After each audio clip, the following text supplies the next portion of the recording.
고린도전서 15장부터 16장까지입니다. 고린도전서 15장. 형제 자매 여러분, 내가 여러분에게 전한 복음을 일깨워 드립니다.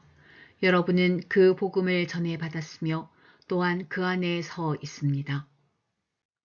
내가 여러분에게 복음으로 전해드린 말씀을 헛되이 믿지 않고 그것을 굳게 잡고 있으면 그 복음을 통하여 여러분도 구원을 얻을 것입니다. 나도 전에 받은 중요한 것을 여러분에게 전해드렸습니다.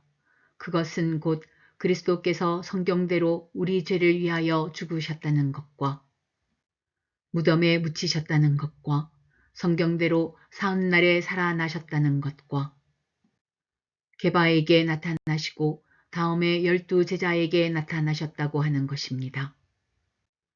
그 후에 그리스도께서는 한 번에 500명이 넘는 형제 자매들에게 나타나셨는데 그 가운데 더러는 세상을 떠났지만 대다수는 지금도 살아 있습니다. 다음에 야고보에게 나타나시고 그 다음에 모든 사도들에게 나타나셨습니다.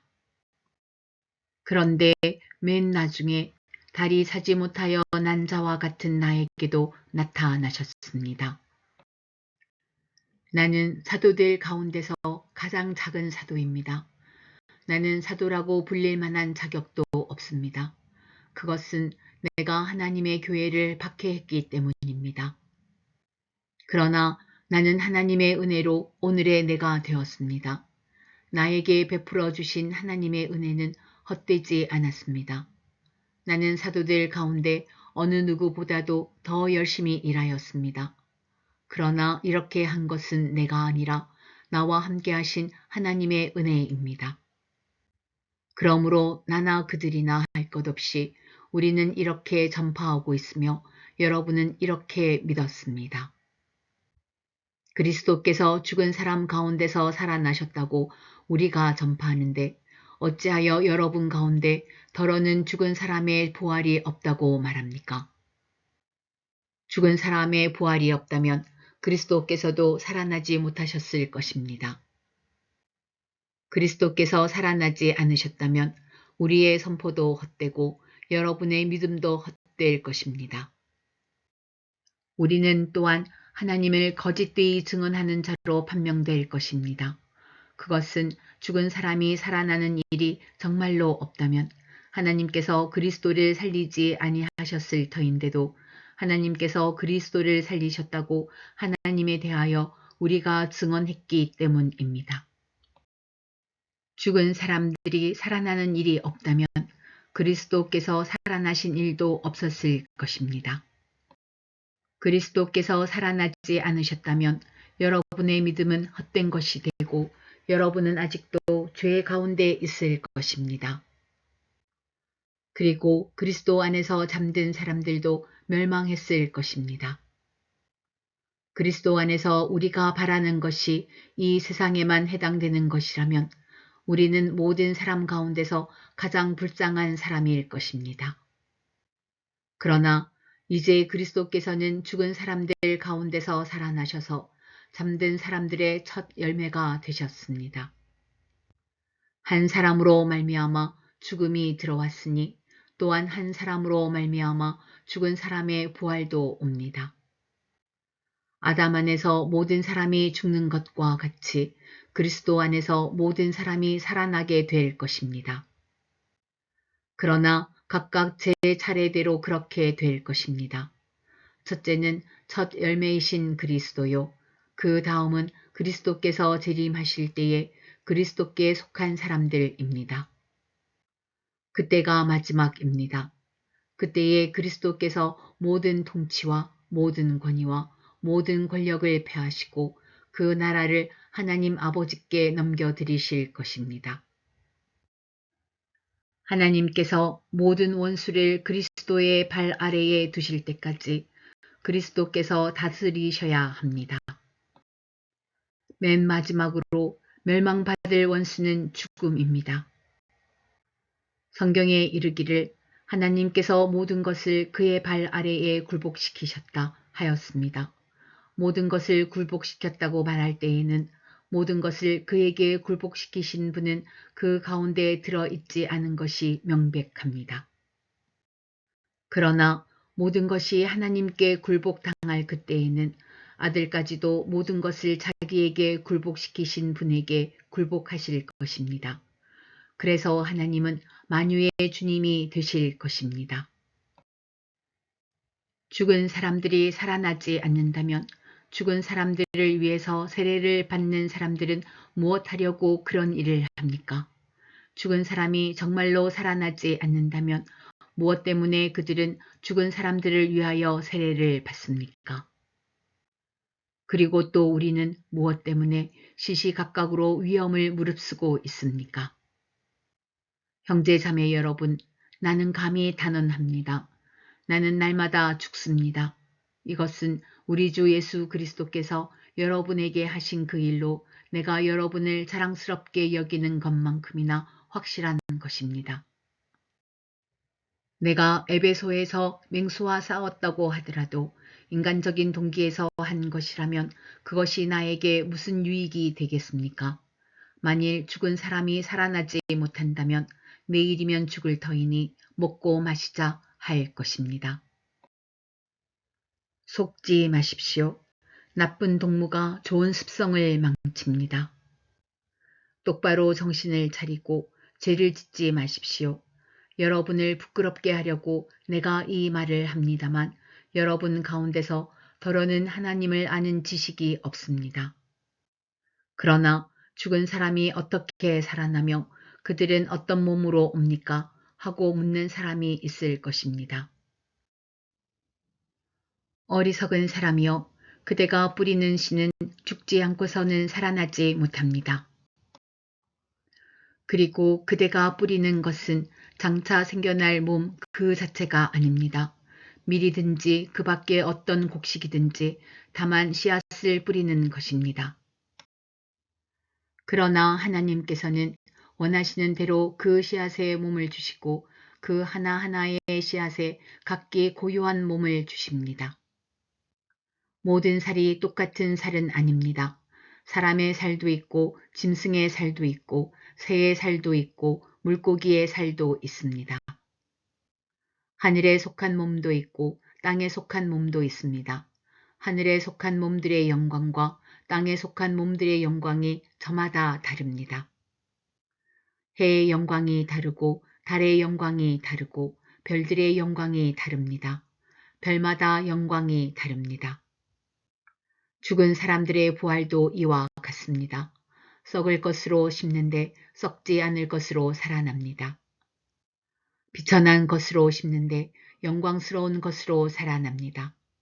약한 것으로 심는데 강한 것으로 살아납니다.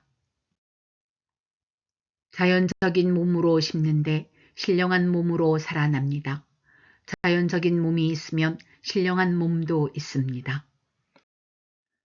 성경에 첫사람 아담은 산영이 되었다고 기록한 바와 같이 마지막 아담은 생명을 주시는 영이 되셨습니다. 그러나 신령한 것이 먼저가 아닙니다. 자연적인 것이 먼저요, 그 다음이 신령한 것입니다. 첫사람은 땅에서 났으므로 흙으로 되어 있지만 둘째 사람은 하늘에서 났습니다.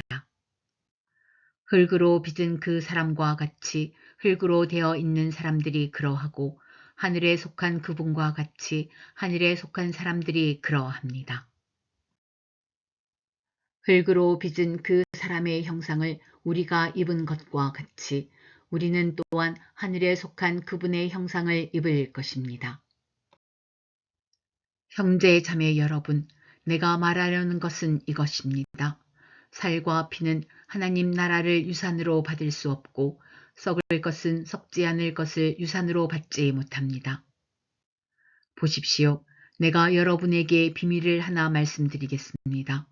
우리가 다 잠들 것이 아니라 다 변화할 터인데 마지막 나팔이 울릴 때에 눈 깜빡할 사이에 호련히 그렇게 될 것입니다. 나팔 소리가 나면 죽은 사람은 썩어 없어지지 않을 몸으로 살아나고 우리는 변화할 것입니다. 썩을 몸이 썩지 않을 것을 입어야 하고 죽을 몸이 죽지 않을 것을 입어야 합니다.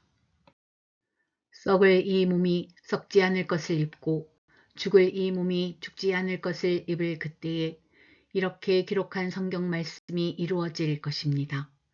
죽음을 삼키고서 승리를 얻었다. 죽음아, 너의 승리가 어디에 있느냐? 죽음아, 너의 독침이 어디에 있느냐? 죽음의 독침은 죄요, 죄의 권세는 율법입니다. 그러나 우리 주 예수 그리스도를 통하여 우리에게 승리를 주시는 하나님께 우리는 감사를 드립니다. 그러므로 나의 사랑하는 형제 자매 여러분, 굳게 서서 흔들리지 말고 주님의 일을 더욱 많이 하십시오. 여러분이 아는 대로 여러분의 수고가 주님 안에서 헛되지 않습니다. 고린도전서 16장. 성도들을 도우려고 모으는 헌금에 대하여 말합니다. 내가 갈라디아 여러 교회에 지시한 것과 같이 여러분도 그대로 하십시오. 매주 첫날에 여러분은 저마다 수입에 따라 얼마씩을 따로 저축해 두십시오. 그래서 내가 갈 때에 그제야 헌금하는 일이 없어야 할 것입니다.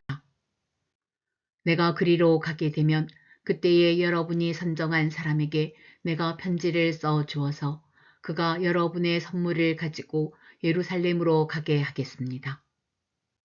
나도 가는 것이 좋다면 그들은 나와 함께 갈 것입니다. 나는 마케도니아를 거쳐서 여러분에게로 가겠습니다. 내가 마케도니아를 지나서 여러분에게로 가면 얼마 동안은 함께 지낼 것이고 어쩌면 겨울을 나게 될지도 모르겠습니다. 그 다음에 여러분은 내가 가려는 곳으로 나를 보내주시기를 바랍니다.